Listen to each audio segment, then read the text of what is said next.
He thought he was being responsible. Every month he opened his credit card bill. Every month he made the payment. And every month he told himself the same thing: I'm handling it. But there was one problem. He was only paying the minimum. At first, the debt looked manageable. Then the interest started stacking. Then the balance stopped going down. Then one emergency came. Then another purchase. Then another, I'll pay it off next month. And before he realized what had happened, his $5,000 credit card balance had turned into $12,000. Not because of one huge mistake, but because he misunderstood one dangerous sentence: minimum payment due. Today, we are going to perform a financial autopsy on the credit card trap. Because the question is not, can I afford the payment? The real question is, how much of my future income have I already sold? Let's call him Daniel. Daniel has a good job. He earns around $6,500 a month after tax. He is not careless in an obvious way. He is not unemployed. He is not trying to destroy his finances. From the outside, Daniel looks normal. He has a decent apartment. He drives a nice car. He goes out with friends. He buys nice clothes. He upgrades his phone. He travels sometimes. And because he earns a decent income, he believes he can afford more than he actually can. That is where the trap begins, not with poverty, but with confidence. A dinner here, a weekend trip there, a few online orders, a phone upgrade, a gift, a medical bill, a car repair. Every time Daniel swipes the card, he tells himself, I'll deal with it later. And the credit card makes every decision feel smaller. A $900 purchase does not feel like $900. It feels like a future problem. Then the bill arrives. And instead of showing him the real danger, the credit card company gives him a comforting number: the minimum payment. Daniel thinks, if the minimum payment is only $142, then this debt must be manageable. But the minimum payment is not designed to make him free quickly. It is designed to keep the account alive. Most of his payment is not attacking the debt. It is feeding the interest. Imagine Daniel has a $5,000 credit card balance with a high interest rate. He pays the minimum. He feels like he made progress. But next month, the balance barely moves. Then he uses the card again. Dinner, delivery, fuel, shopping, another emergency. The balance grows. And now the minimum payment grows too. Not because he is escaping debt, but because the debt is getting bigger.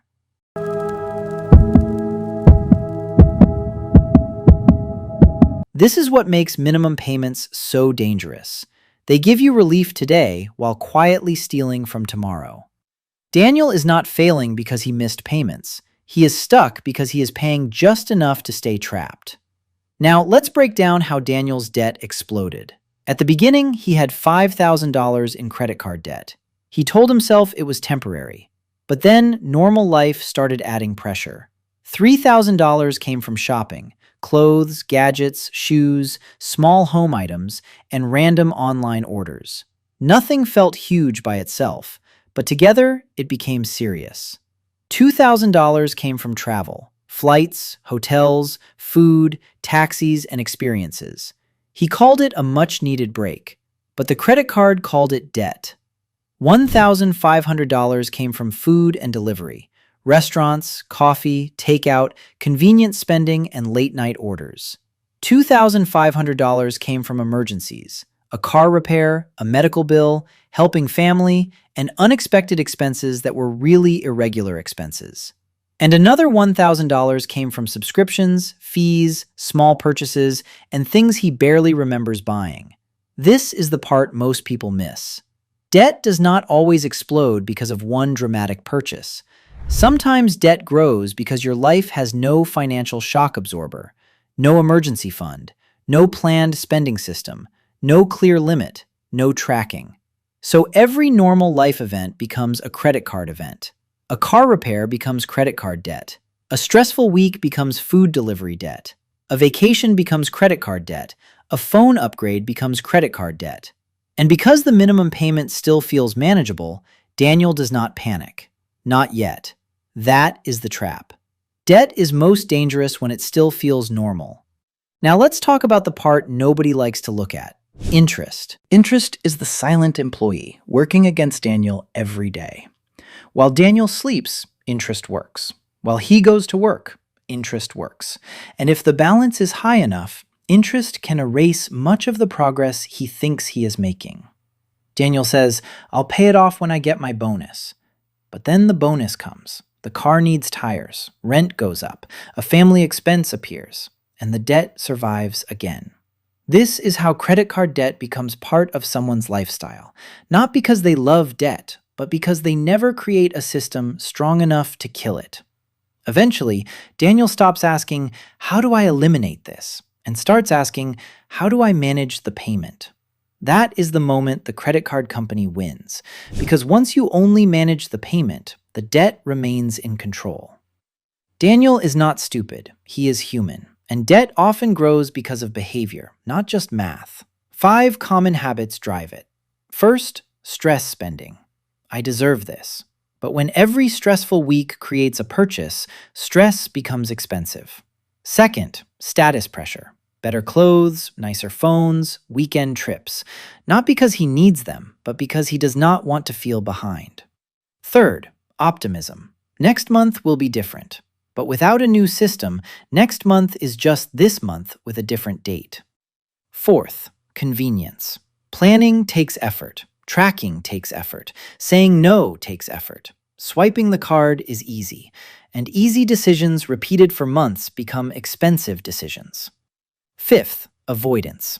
Daniel does not want to see the full balance because the number makes him uncomfortable. But ignoring debt does not make it smaller. It only makes it quieter. And quiet debt is dangerous. This is why personal finance is not just about numbers. The spreadsheet tells you what happened. Your habits explain why it happened. Now let's talk about the missing piece, the emergency fund. A credit card becomes dangerous when it becomes your emergency fund, because emergencies do not ask if you are ready. They just arrive. Without a cash buffer, every emergency becomes debt. The balance becomes interest. The interest becomes stress. The stress creates more spending, and the cycle repeats. Daniel thought the credit card was protecting him, but really it was replacing the savings account he never built. This is why many people with decent incomes still feel financially trapped, not because they earn too little, but because every surprise has to be financed. And when every surprise becomes debt, your future income is already spoken for. And here is the part that shocks people. This problem does not only happen to low-income earners, it happens to high earners too, because income alone does not guarantee financial peace. A high salary can hide bad habits and make debt feel manageable for longer. But if the system is broken, more income often creates more expensive problems. A person earning $3,000 can be trapped by a $3,200 lifestyle. A person earning $15,000 can be trapped by a $16,000 lifestyle. The numbers change. The pattern stays the same. Daniel's debt did not explode because he had no money coming in. It exploded because every dollar already had somewhere to go before it arrived. Rent, food, subscriptions, social life, minimum payments, interest, emergencies. By the time the paycheck landed, it was already gone. This is why the first step is not investing. The first step is stopping the financial bleeding. So how does Daniel escape? He needs a system. Not guilt, not motivation, not another promise to do better next month. A real system. Step 1. Stop creating new debt. If Daniel is trying to pay off credit card debt while still using the same card, he is filling a bucket with a hole in it. He needs to pause the card, remove it from shopping accounts, stop non-essential purchases, and switch to debit or cash while he rebuilds control. Step 2. Build a small emergency buffer.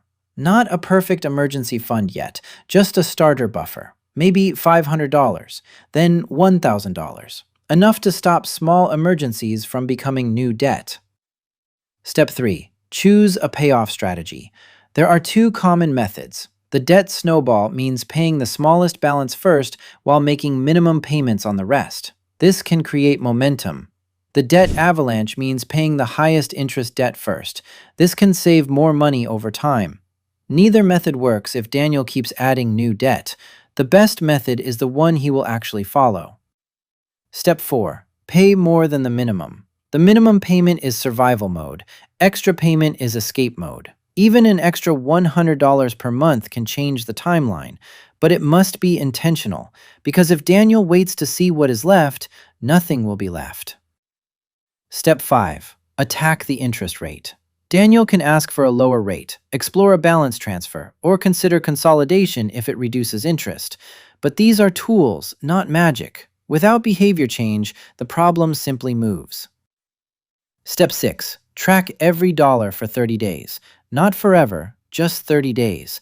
Because debt grows in the dark. Tracking turns the lights on. The goal is not shame. The goal is clarity, because clarity creates control. And step 7. Change the question. Stop asking, can I afford the monthly payment? Start asking, what will this cost my future self? That question changes everything, because debt is not just money owed. Debt is future freedom already spent. Daniel's story is not rare. A good salary, a normal lifestyle, a credit card balance that was supposed to be temporary, a minimum payment that made everything feel under control, until one day the debt became too big to ignore. And that is the lesson. The minimum payment does not show you the true cost. The monthly payment does not prove you can afford something, and a good income does not protect you from a bad system. So before you swipe the card again, ask yourself, how much of my future income have I already sold? Because every dollar that goes to interest is a dollar that cannot build your future. Every minimum payment keeps the past alive, and every month you delay the plan, the debt gets more time to grow. So tonight, open your credit card statement, look at the balance, look at the interest rate, look at the minimum payment, and ask yourself, is this payment helping me escape, or is it just keeping me trapped? Because the day you stop managing debt and start attacking it is the day your financial future begins to change.